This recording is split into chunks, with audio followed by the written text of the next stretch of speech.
Otep à tous, bien-aimés frères et sœurs. Je vous ai dit la dernière fois que la stratégie de Tshisekedi commence à donner des fruits. Et de l'autre côté, ils ne dorment pas.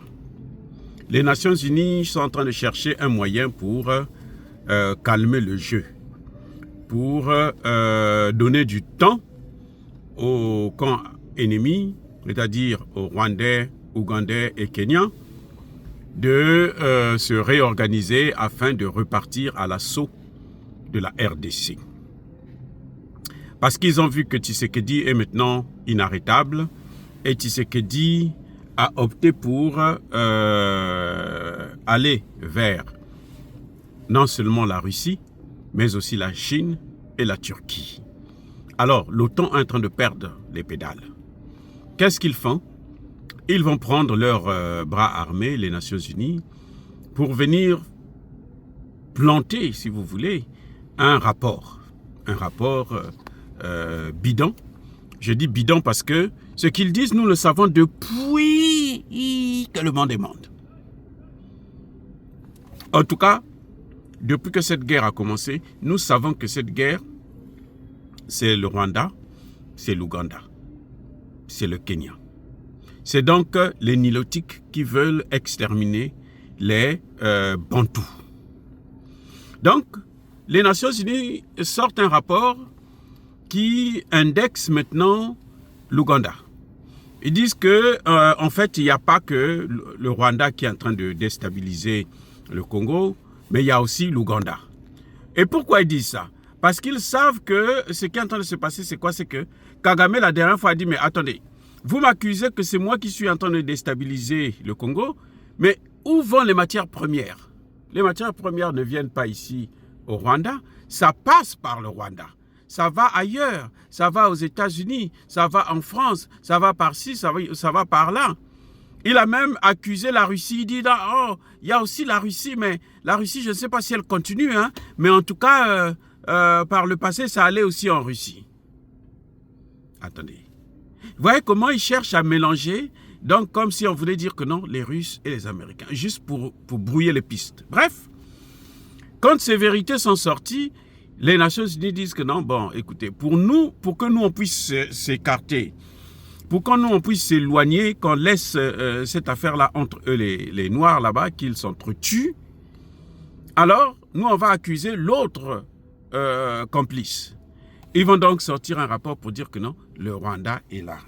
Or, nous savons depuis très longtemps que quand on parle de ADF, il s'agit de la branche terroriste du Rwanda, et plutôt de l'Ouganda.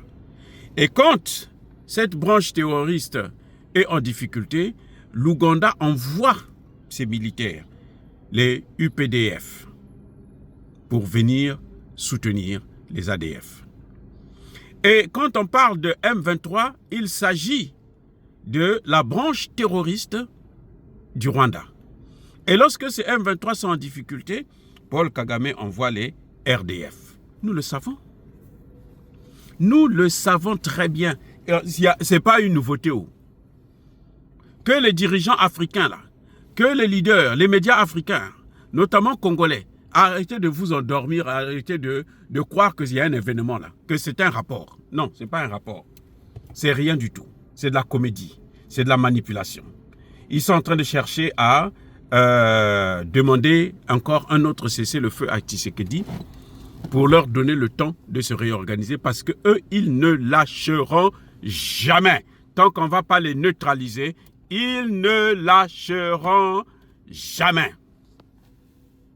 Voilà, bien-aimés frères et sœurs. Maintenant, comment on peut savoir que c'est de la manipulation, c'est de la comédie, ils sont en train de jouer avec nous? Ben, c'est simple. C'est parce que on doit se poser la question de savoir, mais attendez, ils ont parlé du Rwanda et de l'Ouganda, mais qu'est-ce qu'ils ont dit du nouveau patron de la région des Grands Lacs? Celui que Joe Biden vient d'initier. Hein? Qu'est-ce qu'ils ont dit de Ruto, le Kenya? Mais il y a aussi le Kenya avec eux.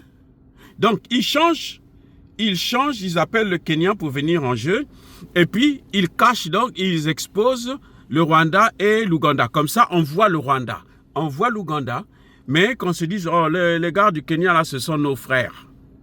Les gars du Kenya, là, eux, au moins, ils sont bien. Eux, ils nous aiment. Eux, ils nous protègent. Eux, ils sont avec nous. Eux, ils ne sont pas avec les Occidentaux. C'est faux, ils sont tous ensemble. Rwanda, Ouganda, Kenya, c'est exactement les mêmes personnes. C'est pour ça que l'EAC a échoué. L'EAC a échoué, c'était à cause de qui? Mais à cause du Kenya surtout. Eh oui, il n'y avait pas le Rwanda. Mais c'est le Kenya qui a tout fait capoter. Et avec l'Ouganda, puisque Tshisekedi, à l'époque, avait encore confiance en l'Ouganda. J'espère que maintenant, il sait que même l'Ouganda et que le chef d'état-major du Congo va arrêter d'aller accueillir et causer, discuter avec le chef d'état-major de l'Ouganda, qui est le fils de Museveni, un autre drogué. Ah oui, un autre drogué et criminel. Donc voilà, ces gens se moquent de nous. Ils se moquent de nous. Ce rapport des Nations Unies, là, pour moi, il est nul et non avenu. Ce rapport des Nations Unies, pour moi, c'est un rapport en plus pour nous manipuler, pour la corruption. Voilà, bien-aimés frères et sœurs, dire cela, c'est inciter à la haine ou à la violence, non. Ya Bakolère Veya Malem. Soyez bénis, soyez abondamment bénis par le Dieu de Kémit et par nos ancêtres angélisés.